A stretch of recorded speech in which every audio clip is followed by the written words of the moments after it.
தனுசு ராசி அல்லது தனுசு லக்னம் சார்ந்த நபர்களுக்கு எவ்வளோ பணம் வந்தாலும் பத்த மாட்டேங்குது. பணத்தை கொண்டு போய் ஒரு இடத்துல வைக்கிறோம், அந்த இடத்துல இருந்து பணம் காணாமல் போய்டுறது. காணாமலாம் போகாது, வீட்டு செலவுக்கு எடுத்துப்பாங்க, அவ்வளோதான். உடனே பணத்தை காணோம், நான் அங்கே வச்சேன் இங்கே வச்சேன். அந்த மறதியினால் வரக்கூடிய சின்ன சின்ன வீட்டில் இருக்கக்கூடிய சேட்டைகள் தான் அதிகமாக இருக்கும் நாள். அதே மாதிரி நல்லா இயங்கிட்டு இருக்கக்கூடிய கிரைண்டர், நல்லா இயங்கிட்டு இருக்கக்கூடிய மில்லிங் மெஷின், அது ஏதாவது கொஞ்சம் பழுது நீக்கக்கூடிய அம்சங்கள் இருக்கும். பொதுவாக இந்த மாதிரி நாட்களில் நசன்னு இரிட்டேட் ஆகாமல் இருந்தாவே இந்த நாள் நீங்கள் நல்லா இருப்பீங்க. இதுக்கு என்ன எரிய பரிகாரம் சொல்லணும் தெரியுமா?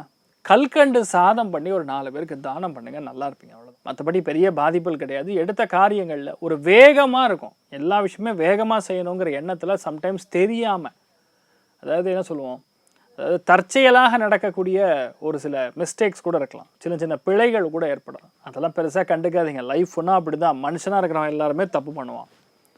அப்போ தான் அவன் மனுஷன். கலியுகத்தில் உட்காந்துருக்கோம். நம்ம ரிஷி முனிகள் சன்னியாசிகள் கிடையாது. தப்பே செய்யாமல் நான் இருப்பேன் அப்படிங்கிறக்க 2 நாள் நல்லா இருப்பீங்க. சின்ன சின்ன விஷயங்களில் காமெடியாகவும் தெரியும்.